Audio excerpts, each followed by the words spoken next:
நிறைய பேருக்கு இந்த ஹோரைனா என்னன்றது கேலண்டர் போட்டுப்பாங்க, தின ஹோரைன்னு போட்டுப்பாங்க.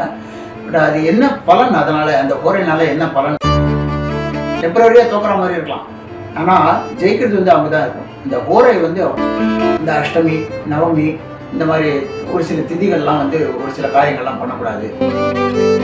இந்த நாளிலேயே சார் என்னால் தவிர்க்க முடியல, இந்த நாளில் நான் இது பண்ணியே ஆகணும் அப்படின்றவங்களுக்கு இந்த ஹோரையில் ஒரு சில செய்யக்கூடாத வேலைகள்லாம் கூட இருக்கு. ஒரு ராசிக்காரர்களும் என்னென்ன ஹோரையை பயன்படுத்தலாம். குரு ஹோரையும் ரொம்ப சாதகம் சார். ஹோரை மட்டும்தானா அப்படின்னு இல்லாமல்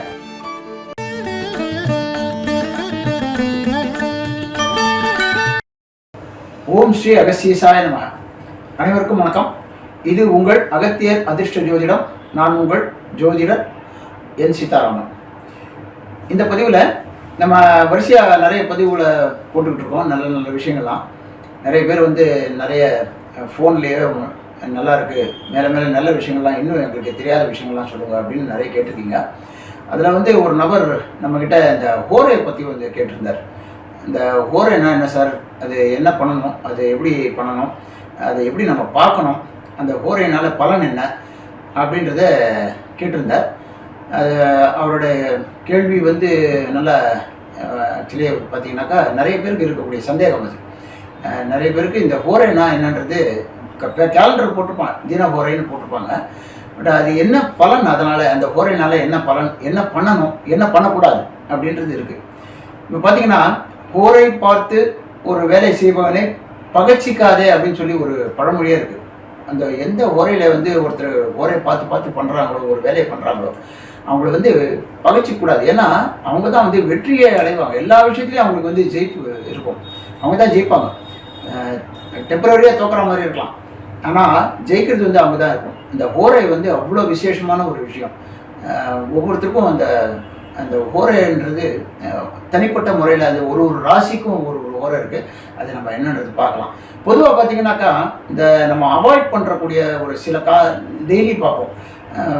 ராகுகாலம் இந்த நேரத்தில் எதுவும் பண்ணக்கூடாது, யமகண்டம் இந்த நேரத்தில் எதுவும் பண்ணக்கூடாது அப்படின்றது தெரியும். அது தவிர நம்ம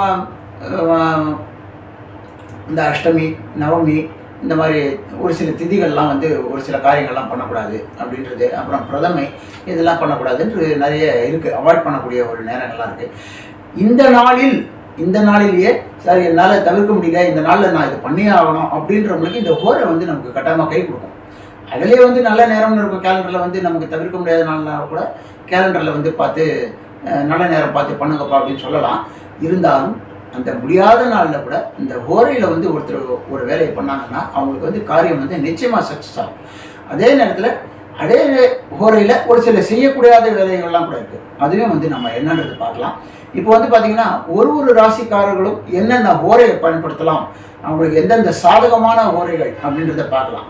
அதாவது இந்த ராசிக்காரங்க இந்த ஹோரையில் பர்டிகுலராக நான் முதலே சொன்ன மாதிரி அன்றைக்கி அஷ்டமியாக இருக்கலாம், நவமியாக இருக்கலாம், இது பிரதமையாக இருக்கலாம், அமாவாசையில் ஒரு சில பேர் நல்ல காரியங்கள் பண்ணுவாங்க, ஒரு சில பேர் பண்ண மாட்டாங்க. அப்படி சார் நான் பண்ண மாட்டேன் அப்படின்னு சொல்கிறவங்களுக்கு இந்த ஹோரை கை கொடுக்கும். செவ்வாய்க்கிழமையில் நிறைய பேர் நல்ல காரியங்களை எடுத்து பண்ண மாட்டாங்க. ஆக்சுவலாக பார்த்தீங்கன்னா செவ்வாய்க்கிழமை தான் வந்து மங்களவாரம்னு பேர். மங்களம்னு வேறு எந்த நாளுக்கும் பேர் கிடையாது. அந்த செவ்வாய்க்கிழமையிலையும் சார் நாங்கள் பண்ண மாட்டோம், சனிக்கிழமையிலையும் நாங்கள் இதுக்கெல்லாம் பண்ண மாட்டோம் அப்படின்னு சொல்கிறவங்களாம் இருக்காங்க. அந்த நாளிலும் தவிர்க்க முடியாத வேலை இருந்தால் இந்த ஹோரையில் நிச்சயமாக பண்ணால் அவங்களுக்கு வந்து காரியம் 100% சக்ஸஸ் ஆகும்.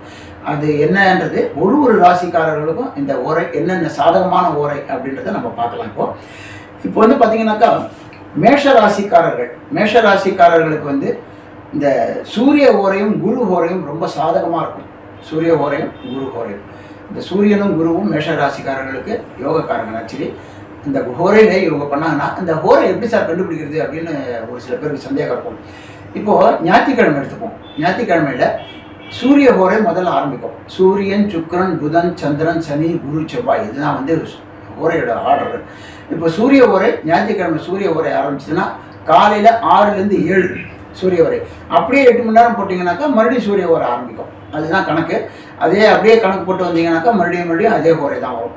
இப்படி இப்போ செவ்வாய்க்கிழமை எடுத்துக்கிட்டிங்கனாக்கா காலையில் 6 to 7 செவ்வாய் ஓரை ஆரம்பிக்கும். இப்படி தான் கணக்கு. சூரியன், சுக்கிரன், புதன், சந்திரன், சனி, குரு, செவ்வாய். இது வந்து நம்ம கேலண்டரில் கூட பார்க்கலாம். எந்த ஓரை எந்த டைம் அப்படின்னு சொல்லி கேலண்டரில் நம்ம பார்த்துக்கலாம். இப்போ நமக்குன்னு ஏற்ற ஓரையை நம்ம வந்து நோட் பண்ணி வச்சுக்கிட்டோம்னாக்கா, இப்போ நம்ம ஒன்று பார்த்துட்டு இருக்க முடியாது. ஒரு நாளும் நமக்கு சாதகமான ஓரையை நோட் பண்ணி வச்சுட்டோம், அந்த ஓரையில் நம்ம அந்த வேலையை நம்ம பண்ணிட்டு போயிடலாம், ஈஸியாக இருக்கும். இப்போ பார்த்தீங்கன்னா மேஷராசிக்காரர்களுக்கு சூரிய ஓரையும் குரு ஓரையும் ரொம்ப சாதகம். சார் ஓரை மட்டும்தானா அப்படின்னு இல்லாமல் ஞாயிற்றுக்கிழமை சூரிய ஓரை, வியாழக்கிழமை குரு ஓரை இன்னும் அவங்களுக்கு சாதகமாக அமையும். அப்படியே நம்ம எடுத்துக்கணும். 2 விஷயம், சூரிய ஓரை, குரு ஓரை. ரிஷபராசிக்காரர்களுக்கு குரு ஓரையும் புதன் ஓரையும் சாதகமாக இருக்கும். அந்த ஓரையில் அவங்க எடுத்து ஒரு வேலையை பண்ணாங்கன்னா, இப்போ சூரிய ஓரை எதுக்கு பயன்படும், அந்த ஓரையில் என்னென்னலாம் பண்ணலாம் அப்படின்னா, அரசாங்க சம்மந்தப்பட்ட விஷயங்கள், அரசாங்க உத்தியோகம், வேலை சம்மந்தப்பட்ட விஷயம், உத்தியோக உயர்வு, அப்புறம் அப்பா, பெரியப்பா, தாத்தா, இப்படிப்பட்ட சம்மந்தப்பட்ட உறவு முறையில் வந்து பேசுறது, நல்ல விஷயங்களை பகிர்ந்துக்கிறது, இதெல்லாம் வந்து நம்ம காரியம் சக்ஸஸ் ஆகும். அதே மாதிரி குரு ஓரை பார்த்தீங்கன்னாக்கா எல்லா சகல காரியமும் நல்ல காரியமும் சக்ஸஸ் ஆகும் குரு ஓரையில் பேசலாம். அதே போல் ரிஷபராசிக்காரர்களுக்கு குரு ஓரையும் புதன் ஓரைன்னு சொன்னேன். இந்த குரு ஓரை வியாழக்கிழமை காலையில் 6லேருந்து 7, புதன் ஓரை புதன்கிழமை. சார் மற்ற நாள்லாம் வருமா அப்படின்னு பார்த்தீங்கன்னா, முதல்ல சொன்ன மாதிரி எல்லா நாள்லேயும் எல்லா ஓரையும் வரும். நம்ம அந்த கணக்கு வந்து நம்ம எடுத்து நம்ம கேலண்டரில் பார்த்துக்கலாம். கூகுள்லேயும் கிடைக்கும் நமக்கு ஓரெல்லாம் எந்தெந்த டைம்னு சொல்லி நம்ம பார்த்து நோட் பண்ணி வச்சுக்கலாம். ஸோ புதன்கிழமை, இப்போ புதன் ஓரை. இப்போ குரு ஓரை சொன்னேன், சகல விதமான நல்ல காரியங்களும் அப்படின்னு சொன்னேன். புதன் முறையில் ஒரு வியாபாரம் ஆரம்பிக்கிறது, ஒரு தொழில் ரீதியாக பேசுறது, ஒரு மேற்படிப்பு படிக்கிறது, படிக்க உக்காடுறது, புதுசாக படிக்க உக்காடுறது, இதெல்லாம் பார்த்திங்கன்னா புதன் முறையில் வந்து சாதகமாக அமையும். அவங்களுக்கு நிச்சயமாக காரிய சக்ஸஸ் 100% உறுதி. அதுக்கப்புறம் மிதுன ராசிக்காரர்களுக்கு சுக்கிர ஓரையும் குரு ஓரையும் ரொம்ப விசேஷம். சுக்கிர ஓரை ஆரம்பிக்கிறதே வெள்ளிக்கிழமை காலையில் 6லேருந்து 7 ஆரம்பிக்கும். அதே மாதிரி 8 மணி நேரம் கழிச்சு பார்த்தீங்கன்னா மறுபடியும் சுக்கிர ஓரை வரும். முதல்ல சொன்னேன் குரு ஓரை. அந்த குரு ஓரையும் உங்களுக்கு ரொம்ப சாதகமாக அமையும். சுக்கிர ஓரை எதுக்கு அப்படின்னு பார்த்தீங்கன்னாக்கா, இந்த கல்யாண விஷயம் பேசலாம், இந்த லவ் ப்ரப்போஸ் பண்ணுறாங்க இல்லையா, அது பண்ணலாம். அதே மாதிரி பார்த்திங்கன்னா பெரிய வீடு கட்டுறதுக்கு அஸ்திவாரம் போடுறது, ஒரு புது வண்டி வாங்குறது, இந்த மாதிரி நல்ல நல்ல காரியங்கள் எல்லாமே வந்து சுக்கிர ஓரையில் நமக்கு சாதகமாகும். குரு ஓரை சொல்ல வேண்டாம், முதல்ல எல்லா சகல விதமான காரியங்களும் குரு ஓரையில் ரொம்ப முக்கியமாக பண்ணலாம். என்ன சார் பண்ணலாம்னா, பேங்க்கில் டெபாசிட் பண்ணலாம். பணம் இருந்துன்னா பேங்க்கில் டெபாசிட் பண்ணுறது, அதுக்கப்புறம் புதிய நகை வாங்குறது, குழந்தைகள் சம்மந்தப்பட்ட விஷயத்தில் அக்கறை வந்து அதிகமாக எடுத்துக்கிறது, இதெல்லாம் வந்து குரு ஓரையில் நமக்கு சாதகமாக அமையும். அதுக்கப்புறம் பார்த்தீங்கன்னாக்கா கடகராசிக்காரர்களுக்கு செவ்வாய் ஓரையும் குரு ஓரையும் ரொம்ப சாதகமாக இருக்கும். செவ்வாய் ஓரை செவ்வாய்க்கிழமை காலையில் 6லேருந்து 7 ஆரம்பம். இந்த குரு ஓரை முதல்ல சொன்ன மாதிரி சகல விதமான நல்ல காரியத்துக்கும். செவ்வாய் ஓரை ரொம்ப முக்கியமாக எதுக்கெல்லாம் அப்படின்னு பார்த்தீங்கன்னாக்கா, அண்ணன் தம்பிகளுக்குள்ள ஒரு கருத்து வேறுபாடு இருந்தாலோ, இல்லை சொத்து தகராறு இருந்தாலோ, இல்லை நல்ல விஷயங்கள் பேசுகிறதா இருந்தாலோ, அதுக்கப்புறம் ஒரு மருந்து மாத்திரை புதுசாக எடுத்துக்கிறதா இருந்தாலோ, ஒரு சர்ஜரிக்கு போகிறதா இருந்தாலோ, அதுக்கப்புறம் பார்த்தீங்கன்னாக்கா இந்த ஒரு சண்டை சச்சரவு, வீண் வம்பு வழக்கு, அதெல்லாம் வந்து பேசுறதுக்கு போனால் சாதகமாக அமையிறது, ஒரு சுமூகமாக அமையிறது, இதெல்லாம் வந்து செவ்வாய் ஓரையில் நமக்கு. அதே மாதிரி காலி நிலம் வாங்குறது, அதுக்கு போய் அக்ரிமெண்ட் போடுறது, ரிஜிஸ்டர் பண்ணுறது, இதெல்லாம் வந்து செவ்வாய் ஓரையில் ரொம்ப சாதகமாக இருக்கும். சிம்ம ராசிக்காரர்களுக்கு குரு ஓரையும் சுக்கிர ஓரையும். குரு ஓரை பற்றி முதல்ல உங்களுக்கு சொல்லியிருந்தேன். குரு ஓரை குழந்தைகள், நகை, பணம். சுக்கிர ஓரை கல்யாணம், நல்ல விஷயங்கள், சகல விதமான நல்ல விஷயங்களும் பண்ணுறதுக்கு சாதகமாக அமையாது ஓரை. இது மட்டும்தான் சார் பண்ணணுமா அப்படின்னு கிடையாது. எந்த வேலை இருந்தாலும் இந்த ஓரையில் இந்த ராசிக்காரர்கள் எதுவாக இருந்தாலும் இந்த ஓரையில் இந்த ராசிக்காரர்கள் எடுத்து பண்ணாங்கன்னா, இன்றைக்கி இல்லைனாலும் நாளைக்கு அந்த காரியம் 100% வந்து சக்ஸஸ் ஆகும். அதே போல் கன்னிராசிக்காரர்களுக்கு சனி, சுக்கிரன், சந்திரன் இந்த 3 ஓரையும் வந்து ரொம்ப சாதகமாக அமையும். சனி ஓரை சனிக்கிழமை காலையில் 6லேருந்து 7 மணிக்கு ஆரம்பம். அது வருஷப்படி அப்படியே 8 மணி நேரம்னு வரும். அதே நாளில் சனிக்கிழமையாக இருந்தாலும் சரி, வெள்ளிக்கிழமையாக இருந்தாலும் சரி, என்ன கிழமையாக இருந்தாலும் சரி, அந்தந்த ஓரை தான் நமக்கு. சுக்கிர ஓரை முதல்ல சொன்ன மாதிரி இந்த சுக்கிர ஓரையில் நல்ல காரியங்கள்லாம் பண்ணுறது. சந்திர ஓரை, அந்த சந்திர ஓரை என்ன சார்னா, மன அமைதி, உட்காந்து மெடிடேஷன் பண்ணலாம். அந்த சந்திர ஓரையில் யோகா பண்ணலாம், தியானத்தில் உட்காரலாம். ஸோ இதெல்லாம் வந்து சந்திர ஓரையில் பண்ணால் மனசு வந்து அமைதி கிடைக்கும். அதே போல் கடல் கடந்து பிரயாணம் இது போகிறதுக்கு. அதுக்கப்புறம் பார்த்திங்கன்னாக்கா தாய் வழிமுறை, அம்மா சம்மந்தப்பட்ட விஷயத்தெல்லாம் வந்து அந்த வழிமுறையெல்லாம் தெரிஞ்சுக்கிறது, அதுக்கப்புறம் அவங்களுடைய உடல்நிலை வந்து அக்கறை எடுத்துக்கிறது, இதெல்லாம் வந்து இந்த சந்திர ஓரையில் சாதகமாக அமையும். அதுக்கப்புறம் துளாராசிக்காரர்களுக்கு சனி ஓரையும் புதன் ஓரையும் ரொம்ப விசேஷம். முதல்ல சொன்ன மாதிரி சனி ஓரை காலையில் சனிக்கிழமை ஆரம்பம். அதுக்கப்புறம் புதன் ஓரை காலையில் புதன்கிழமை 6லேருந்து 7 ஆரம்பம். அந்த வருஷப்படி அப்படியே அந்த ஓரை வந்துட்டுருக்கோம். நீங்கள் அந்தந்த நாளில் சனி ஓரை, முக்கியமாக சனி ஓரையில் என்ன சார் பண்ணலாம் அப்படின்னு பார்த்தீங்கன்னாக்கா, இந்த தீர்த்த யாத்திரை வந்து மேற்கொள்ளலாம் சனி ஓரையில். நான் வந்து பிரயாணம் போகிறேன் சார், ஒரு கோயிலுக்கு போகிறேன் அப்படின்றவங்க தீர்த்த யாத்திரை, தானம் பண்ணுறது, சனி ஓரையில் தானம் பண்ணால் ரொம்ப விசேஷம்.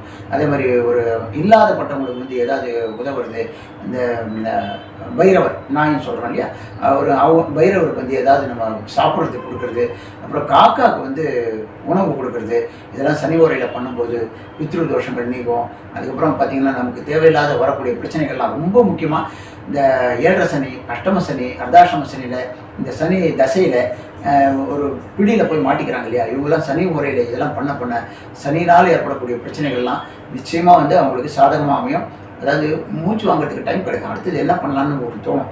ஸோ இதெல்லாம் பண்ணும்போது துளாராசிக்காரர்கள் புதன் முறையிலையும் வந்து அவங்களுக்கு படிப்பு, உத்தியோகம், பிஸ்னஸாக சொந்தமாக பிஸ்னஸ் பண்ணுறது, ஷேர் மார்க்கெட்டில் ஏதாவது நம்ம இன்வெஸ்ட் பண்ணுறது, இதெல்லாம் வந்து இந்த புதன் முறையில் ஆரம்பிக்கலாம். விருச்சிக ராசிக்காரர்களுக்கு குரு, சூரியன், புதன் இந்த மூணுமே வந்து சாதகமாக. விருச்சிக ராசிக்காரர்கள் குரு ஓரை முதல்ல சொன்ன மாதிரி தான், மறுபடியும் உங்களுக்கு ரிப்பீட் பண்ணுறேன், ஏன்னா மறக்கக்கூடாதுன்றதுக்காக. வியாழக்கிழமை குரு ஓரை, சூரிய ஓரை ஞாயிற்றுக்கிழமை 6லேருந்து 7 ஆரம்பம், புதன் ஓரை காலையில் புதன்கிழமை காலையில் 6லேருந்து 7 ஆரம்பம். சார் நான் காலையிலேயே எழுந்துக்க முடியாது, என்னால் அந்த நேரத்தில் பண்ணி தான் ஆகணுமானா அப்படி கிடையாது. அந்த கேலண்டரில் பார்த்து அந்த ஓரை வரக்கூடிய நேரத்தில் நீங்கள் வந்து தாராளமாக ஒரு விஷயத்தை பண்ணலாம். அதே போல் தனுசு ராசிக்காரர்கள், தனுசுக்கு செவ்வாய், சூரியன், சுக்கிரன் இந்த மூணுமே வந்து சாதகமான ஓரைகள். செவ்வாய் ஓரையில் முதல்ல சொன்ன மாதிரி ஏதாவது நம்ம வாக்குவாதம் பண்ணும்போது நமக்கு வந்து சக்ஸஸ்ஃபுல்லாக அமையும். அதே மாதிரி செவ்வாய்க்கிழமையில் குளிகை நேரத்தில் நம்ம ஏதாவது பணத்தை சேர்த்து வச்சாக்கா பணம் வந்து டெவலப் ஆகும். அதே போல் சூரிய ஓரையில் முதல்ல சொன்ன மாதிரி அரசாங்கம், உத்தியோகம் இந்த மாதிரி சம்மந்தப்பட்ட விஷயத்தெல்லாம் பேசுறதுக்கு, மேலதிகாரிகிட்ட பேசுறதுக்கு, இவங்ககிட்டலாம் பேசும்போது நமக்கு சாதகமான பலன் அமையும். சுக்கிர ஓரை ஆல்ரெடி சொன்னது தான், கல்யாணம், நல்ல விஷயங்கள் வாங்கிறது, புது பொருள் வாங்குறது, ஆடம்பரமான விஷயங்கள், இது எல்லாமே சாதகமாக அமையும். மகர ராசிக்காரர்களுக்கு சுக்கிர ஓரையும் புதன் ஓரையும் ரொம்ப விசேஷம். சுக்கிர ஓரையும் புதன் ஓரை முதல்ல சொன்ன மாதிரி அந்த சுய தொழில், மேற்படிப்பு படிக்கிறது, அதுக்கப்புறம் சுக்கிர ஓரையில் கல்யாணம் சம்மந்தப்பட்ட விஷயம் பேசுகிறது, லவ் ப்ரப்போஸ் பண்ணுறது, இதெல்லாம் வந்து மேற்கொண்டு வீடு வந்து கட்டலாமா சார், நான் ஏற்கனவே வீடு இருக்குது நான் மறுபடியும் கட்டலாமா அப்படின்னா சுக்கிர ஓரையில் கூப்பிட்டு பேசுறது. மற்ற 4 நட்சத்திரம், யோகம், கர்ணம், திதி எதுவுமே பார்க்க வேண்டாம், பஞ்சாங்கமும் வேண்டாம், ஓரை செய்யும்போது பஞ்சாங்கமும் வேண்டாம். ஸோ அதுக்கப்புறம் கும்பராசிக்கு புதன், சுக்கிரன், குரு இந்த 3 ஓரையும் ரொம்ப விசேஷம். புதன் ஓரையிலையும் நல்ல விஷயங்கள் பண்ணலாம், சுக்கிர ஓரையிலையும் நல்ல விஷயங்கள் ஆரம்பிக்கலாம், குரு ஓரையிலையும் நல்ல விஷயங்கள் ஆரம்பிக்கலாம். மீன ராசிக்காரர்களுக்கு சந்திரன், செவ்வாய், சனி இந்த 3 ஓரையும் ரொம்ப அற்புதமான ஓரை. இந்த சந்திர ஓரை முதலே சொன்ன மாதிரி மேல்நாடு போய் வேலை செய்யலாம், படிக்கலாம், கடல் கடந்து போகிறதுக்கு, அதுக்கப்புறம் மனசு அமைதி பெறத்துக்கு, இதுக்கெல்லாம் செவ்வாய் ஓரையில் முதல்ல சொன்ன மாதிரி இந்த சண்டை சச்சரவு, காலி நிலம் வாங்குறது, இந்த மாதிரி விஷயங்கள்லாம் நல்ல விஷயங்கள்லாம் பண்ணலாம். சண்டை சச்சரவுனா அதை சுமூகமாக்குறதுக்கு, சண்டை சச்சரவு பண்ணுறது இல்லை, அதை சுமூகமாக்குறதுக்கு பேசுகிறதுக்கு போகிறது. அதுக்கப்புறம் சனி ஓரை, ஏற்கனவே நம்ம சொன்ன மாதிரி இந்த சனி ஓரையில் தீர்த்த யாத்திரை, கோயில் குளம் போகிறது, ப்ரே பண்ணிக்கிறது, இதெல்லாம் வந்து நல்ல விஷயங்கள்லாம் பண்ணலாம். இப்போ வந்து பார்த்திங்கனாக்கா பொதுவாகவே இந்த 12 ராசிக்காரர்களுக்கும் இந்த ஓரையில் எடுத்து இந்த வேலையெல்லாம் பண்ணால் நிச்சயமாக சாதகமாக. ரொம்ப முக்கியமாக 2 விஷயம் வந்து நம்ம பண்ண மாட்டோம். இந்த குளிகை நேரம்ன்றது நல்ல நேரம்னு சொல்லுவாங்க. சார் நீங்கள் சொல்கிறீங்களே நம்ம வந்து குளிகை நேரத்தில் பண்ணலாமா அப்படின்னும் போது இந்த குளிகை நேரத்துலேயும் பண்ணலாம், தப்பே கிடையாது. ஆனால் 2 விஷயம் வந்து குளிகை நேரத்தில் நிச்சயமாக பண்ணுறதில்லை, எல்லாருமே அவாய்ட் பண்ணுற விஷயங்கள் என்னென்னா, ஒன்று திருமணம், ஏன்னா மறுபடியும் கல்யாணம் ஆகும் அப்படின்ற ஒரு கான்செப்டில் போயிடும். அதே மாதிரி நம்ம டெட் பாடி எடுக்கக்கூடாது இந்த குளிகை நேரத்தில். மறுபடியும் வீட்டில் வந்து அந்த மாதிரி அவசகுணங்கள் ஏற்படக்கூடாது அப்படின்றதுக்காக குளிகை நேரத்தில் பண்ண மாட்டோம். ஸோ இதெல்லாம் கூட்டி கழித்து பார்த்தீங்கன்னா ராகுகாலம், யமகண்டம், அமாவாசை, செவ்வாய்க்கிழமை, சனிக்கிழமை, அதுக்கப்புறம் பிரதமை, அஷ்டமி, நவமி, இதெல்லாம் வந்து நமக்கு டிஸ்டர்பன்ஸாக இருந்தாலும், எதுவாக இருந்தாலும் குளிகை நேரத்தில் நீங்கள் தாராளமாக பண்ணலாம். அதே நேரத்தில் இந்த ஓரை வந்து நமக்குன்னு பர்டிகுலராக இருக்கிறது, நம்ம ராசிக்காக ஓரை வந்து இருக்கிறது. இதில் நம்ம பண்ணாக்கா நல்ல காரியங்கள் அனைத்தும் வந்து நமக்கு சுபமாக முடியும். நிச்சயமாக வந்து நீங்கள் இதை ட்ரை பண்ணி பாருங்கள். நிறைய விஷயங்கள் உங்களுக்கு சாதகமாக அமையறதுக்கு வாய்ப்பு உண்டு. இந்த வீடியோ உங்களுக்கு பிடிச்சதுன்னா ஷேர் பண்ணுங்கள், லைக் பண்ணுங்கள், சப்ஸ்கிரைப் பண்ணுங்கள், மறக்காமல் பெல் பட்டனை கிளிக் பண்ணி வச்சுக்கோங்க. நன்றி, வணக்கம்.